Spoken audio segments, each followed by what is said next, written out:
साथियों, अधिकतर ज़मीन के मामलों में अगर आप एक शब्द को समझ पाएंगे, उसके बारे में जान पाएंगे, तो आपके बहुत सारे ज़मीनी झगड़े जो हैं या बहुत सारे ज़मीन संबंधी जो जानकारी है वो आपको पता लग जाती है। पिछले कल मैंने आपको बंदोबस्त का वीडियो एक आपके सामने पेश किया था और उसमें सारी चीज़ें जो है बंदोबस्त के बारे में आपको मैंने बता दी थी। और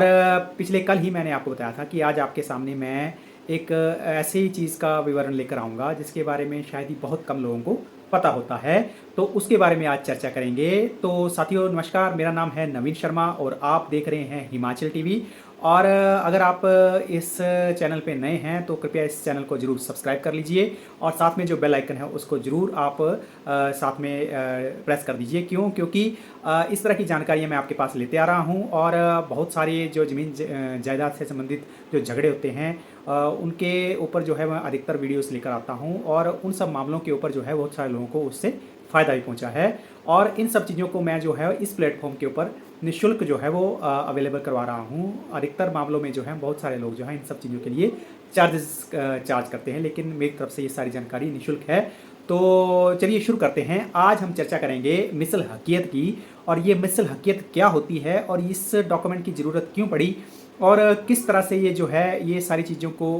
जो है ज़मीन जायदाद से संबंधित जितनी भी चीज़ें हैं उनको जो है पुराने रिकॉर्ड से जो है नए रिकॉर्ड में जो है डिफ्रेंशिएट करती है या उसको स्थानांतरित करती है। इन सब चीज़ों के बारे में जानकारी आज हासिल करेंगे। तो मिसल हकीयत का ऐसा है, मिसल हकीयत एक ऐसा डॉक्यूमेंट है जो कि बंदोबस्त के समय तैयार किया जाता है और इसमें वो सारी चीज़ें मेंशन होती हैं जो पिछला जो रिकॉर्ड था बंदोबस्त से पहले का, उसमें उस पर्टिकुलर जो खसरा नंबर था उसकी क्या पोजीशन है और अब जो वर्तमान में उसमें जो तब्दीलियाँ आई हैं उनके ऊपर क्या पोजीशन बन रही है, वो दोनों चीज़ें जो है उसमें मेंशन की होती है। उसमें एक उसका पुराना खसरा नंबर लिखा होता है और उसमें जो उसकी एक पुरानी किस्म होती है उस खसरा नंबर की वो लिखी जाती है और जो मौजूदा खसरा नंबर जो उस चीज़ का बनाया जा रहा है वो उसमें मेंशन किया जाता है और जो मौजूदा किस्म है वो उस चीज़ के ऊपर मेंशन की जाती है। कि मान के बात करें, अगर कोई खसरा नंबर था XYZ जो भी है और उसमें अगर किस्म में परिवर्तन आया, पहले वो ठीक किसी टाइम में जो था उसमें कोल के द्वारा सिंचाई होती थी, वो कोहली अव्वल थी, लेकिन अब जो है वो सिंचाई का कोई साधन नहीं बचा है और बंदोबस्त के समय में अगर उसमें तब्दीली आई है तो उसका जो गिरदावरी के हिसाब से जो उसकी किस्म चेंज होगी वो उसमें मेंशन कर दी जाती है। इसके साथ साथ जो मालकान की डिटेल होती है उस पर्टिकुलर खसरा नंबर में, उन सब चीज़ों के ऊपर भी जो है वो तब्दीलियाँ क्या आई हैं, क्या वो लैंड जो थी वो पहले किसी सरकार के पास थी या किसी के ऊपर क्या उसकी कोई कब्जा लग गया है या किसी के ऊपर कोई मलकियत लगी है, तो वो सारी चीज़ें अगर उसमें कोई तब्दीली आई है तो वो सारी चीज़ें मिसल हकीयत में लिखी जाती हैं। जितने भी ज़मीन जायदाद के झगड़े होते हैं उसमें अगर आप मिसल हकीयत को निकलवा लें तो वो सारी चीज़ें जो हैं वो आपको खुद ही क्लियर हो जाती हैं कि पहले क्या बंदोबस्त के समय से पहले क्या सिचुएशन थी और अब क्या उसमें तब्दीली आई है, पहले कौन मालिक थे और अब कौन मालिक हैं, पहले क्या वो ज़मीन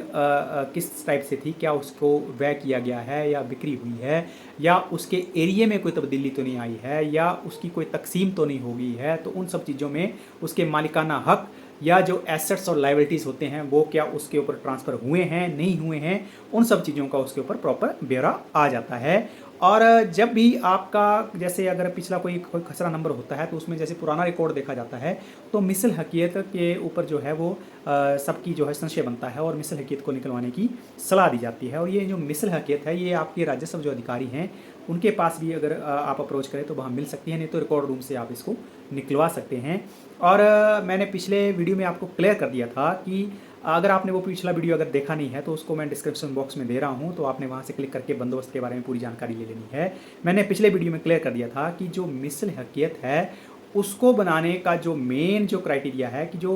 अगर उसमें जो अगर मौके के ऊपर तब्दीली आई है और कागज़ों के ऊपर रिकॉर्ड कुछ और है तो उन सब चीज़ों का एक लिखित जो है स्वरूप होना कहीं ना कहीं ज़रूरी है, तो उसको मिसल हकीयत में ही रखा जाता है। और जब सेटलमेंट ऑफिस के द्वारा जो है वो